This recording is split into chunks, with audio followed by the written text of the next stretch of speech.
Some of my friends refer to me as fearless, mighty, or invincible, but I must admit there are some things that scare the shit out of me. Hell no, no way. Yeah, this winter I traveled to Machu Picchu, one of the most amazing places in the world, but it was there that I came to terms with something I was not willing to face. What was it, Di? Was it a rational fear? Well, Gio, funny that you mention it because that's the topic of today's episode 40 of Diaries of the Drunken Dumbells. Fear, rational or irrational? Fear is a natural, normal part of living. In fact, fear is useful. It teaches us what to avoid and often forces us to act in service of ourselves when we need to. That being said, it's rare to find a person who doesn't have irrational fears mixed with rational ones. And it's those irrational fears that we refuse to face that could interfere with our personal growth and our upwards movement.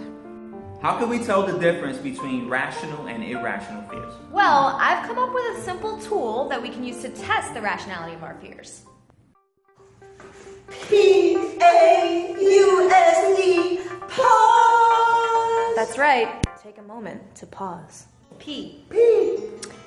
Pain, pleasure. Is it impossible to die or be hurt when I'm doing this? Will I inevitably feel good after doing this? A. Anger. Will I be angry at myself if I don't do it? U. Unproductiveness. Will not doing this thing move me further away from my goals? S. Will I feel sad, sorry, or regretful if I don't do this? P. Engagement. Will it cause me to withdraw or feel stuck? If you go through these questions and find that you're consistently answering no, then maybe you're dealing with a rational fear. But only you can decide which fears will remain real to you. So, what rational fears do you have? I'm so afraid of bunny rabbits. Huh? That is not a rational fear.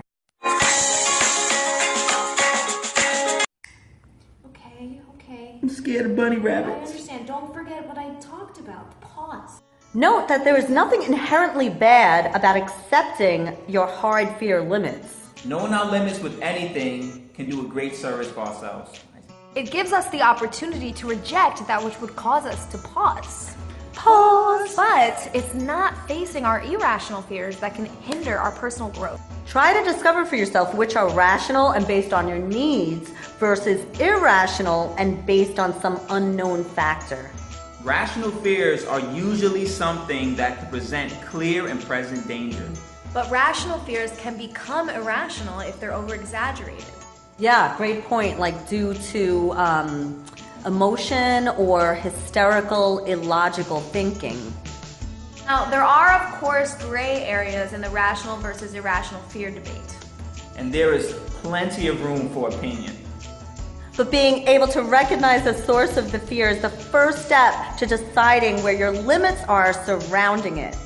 How can we decide where our limits are when we know we're afraid? Well, here's another simple tool. I call it the green, yellow, red technique.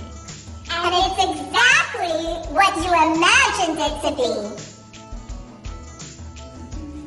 How's it feel up there? You scared? That's so high. I'm at a solid green right now. Good to go. Green light for Rick. Yell? What do you think? What do you Trying think? to do a dance, but I'm like on yellow right now. Very cautious. Red light, red light, red light, red light! Oh shit!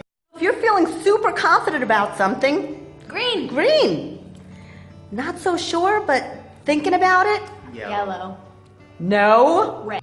This tool or game is incredibly effective in your own moments of reflection with your fears, but it can also be extremely useful for so many other areas in your life. And once others around you are introduced to this new language, it's really easy to let them know where you stand, whether it's with your desires, your fears. Yeah, it's so true. Okay, red. So thanks again, everyone, for tuning in to another episode of Diaries of the Drunken Dumbells. Be sure to tune in next week. Don't be afraid. Follow us on Instagram. Green light. Follow us on YouTube. Green light. Okay, red light. Red light, Gio. Yo, Spit it, Rick. yo, Spit it, yo, Rick. go. Fear is one of the many human laws, but don't you ever forget fucking pause. Pause.